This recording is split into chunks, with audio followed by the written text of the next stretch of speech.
네, 오늘은 9월 8일입니다. 월요일입니다. 새벽 예배 나오시는 우리 성도님들 환영합니다. 말씀 나누기 전에 공동기도 제목으로 기도하시겠습니다.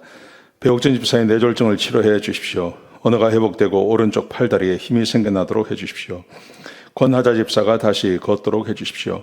권여민 형제가 신장이식 수술 후 회복이 잘 되게 해 주십시오. 김에브라임 형제가 신장이식 수술 후 회복이 잘 되게 해 주십시오. 김시 집사가 걷도록 해 주십시오. 대비박 형제의 건강을 회복시켜 주십시오. 노승호 집사의 건강을 회복시켜 주십시오. 함상아 집사의 췌장암을 치료해 주십시오.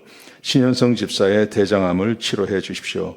예수님의 이름으로 기도합니다. 아멘. 오늘 본문의 말씀은 로마서 3장 21절에서 31절까지 말씀입니다. 구원 하나님의 계획입니다 라는 제목으로 하늘 말씀 함께 나누시겠습니다. 오늘 로마서 3장 21절에 와서 바울이 이렇게 말합니다. 그러므로 이제 율법 외에 하나님의 한 의가 나타났다 이렇게 말하죠. 그래서 구원에 대해서 이야기합니다. 그러면서 이것은 율법과 선지자가 예언한 것이다 이렇게 말합니다. 이 말의 의미는 구원이라는 것은 원래 하나님께서 계획하셨고 약속하셨다는 말씀입니다. 구약에 하나님께서 율법을 주십니다. 근데 그 율법으로 구원받을 수 있는 사람이 단 한 사람도 없죠. 그래서 1장에서 3장까지 3장 20절까지 사도 바울은 그런 논리를 펴는 것입니다. 유대인도 죄인이고 이방인도 죄인이고 모든 사람이 다 죄인이다. 이 논리를 계속해서 이야기를 했습니다. 그리고 이제 오늘 본문에 와서 드디어 그렇게 말합니다. 율법 외에 하나님의 한 의가 나타난다. 그러면서 복음에 대해서 이야기합니다. 하나님의 계획과 하나님의 약속이셨던 이 복음이 어떤 것인지를 우리에게 설명해 주고 있습니다. 여러분, 복음이 어떤 것일까요? 첫 번째, 하나님의 약속이고 계획이었습니다. 그래서 21절에 보시면 율법과 선지자가 예언한 것이라고 말합니다. 이미 구약에 신약에 가서 사람을 예수님을 믿음으로 구원받게 하겠다 하는 그 계획하심이 있었다는 것입니다. 그리고 두 번째로 이렇게 말합니다. 예수를 믿음으로 의로워집니다. 예언한 것인데 그 방법은 예수님을 믿음으로 구원을 얻게 하는 것입니다. 왜 예수님을 믿음으로 구원을 얻게 합니까? 예수님을 믿음으로 구원받지 아니하면 사람이 구원을 받을 수 있는 방법이 없기 때문에 그렇습니다. 이 방법이 유일한 방법입니다. 다른 방법은 없습니다. 왜냐하면 여기 보면 이런 말씀이 나와요. 28절에 보시면 오직 믿음으로 의롭게 되는 것인데 사람이 의롭게 되는 것인데 이것은 하나님 예수님 자신도 의로워지시고 그리고 믿는 사람도 의롭게 되려 하심이라. 하나님의 의로우심을 드러낸다 이렇게 말씀하십니다. 이 말의 의미가 어떤 거냐 하면 하나님은 사랑이세요. 그래서 모든 사람을 다 사랑하세요. 그런데 하나님께서 하실 수 없는 것이 있습니다. 하나님의 의로움을 벗어날 수는 없는 것입니다. 이 말의 의미는 하나님이 아무리 사랑하셔도 죄 있는 사람을 죄 없다고 할 수 없습니다. 왜냐하면 그것은 하나님의 본성이 사랑이시지만 하나님은 또한 의로운 분이세요. 그래서 이 의로움을 만족시키기 위해서는 반드시 사람의 죄를 대속할 수 있는 다른 것이 있어야 되는 것입니다. 그래서 예수님께서 십자가에서 죽으시고 부활하셨습니다. 그래서 그 예수님을 믿어야만 구원받을 수 있는 그 길이 열려지는 것입니다. 이것 외에는 다른 방법이 없다는 것입니다. 그래서 오늘 본문에 보시면 예수님께서 예수님을 믿음으로만 의로워지는데 어떻게 예수님을 믿음으로 구원받을 수 있게 되었는지를 설명합니다. 이렇게 말씀하세요. 예수님께서 속량이 되어주셨어요.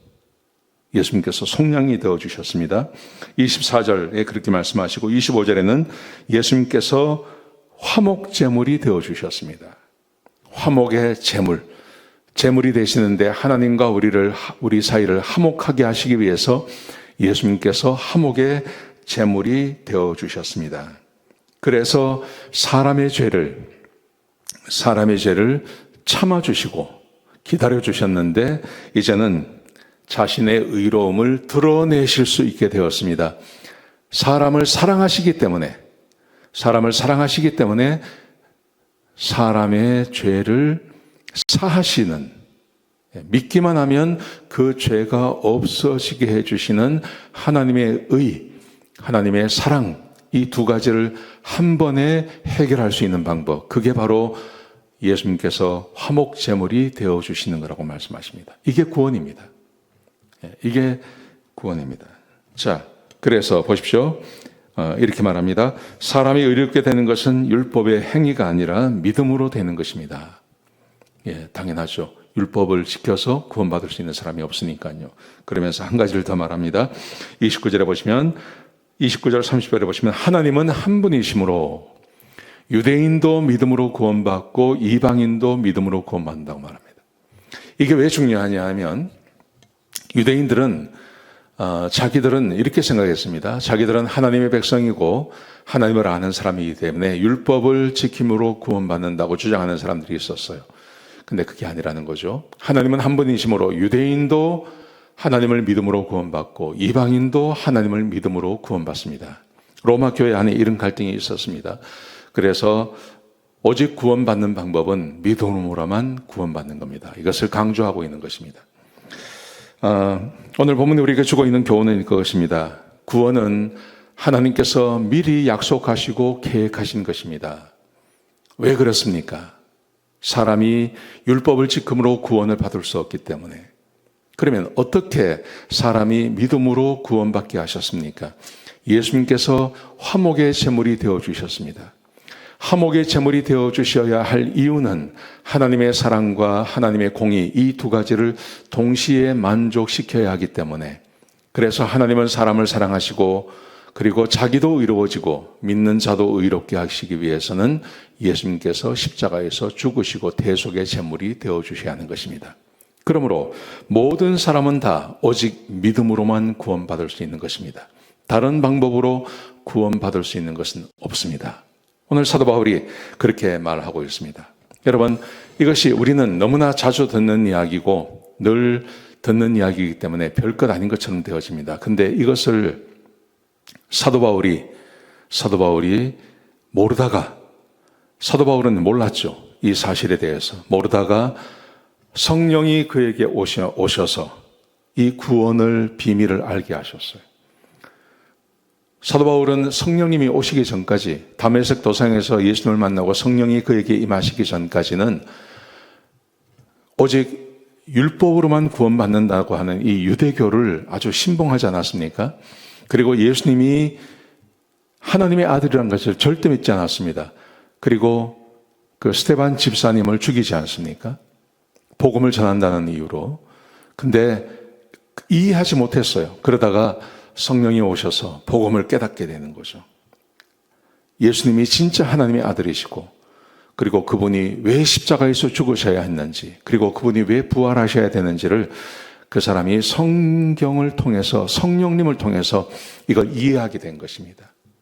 그래서 새로운 삶의 지평이 열려진 것입니다. 영적인 눈이 띄어진 것입니다.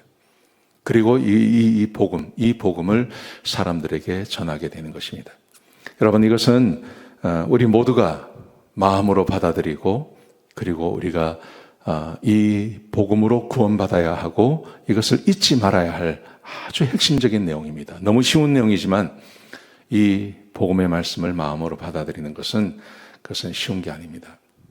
제가 바라기는 우리 교회에 속한 모든 영혼들 한 사람도 빠짐없이 예수 믿고 구원받고 하나님의 백성이 되기를 주의 이름으로 축복합니다. 그것을 위해서 기도해 주시기 바랍니다. 기도하시겠습니다. 하나님, 우리에게 복음을 말씀해 주시니 감사합니다.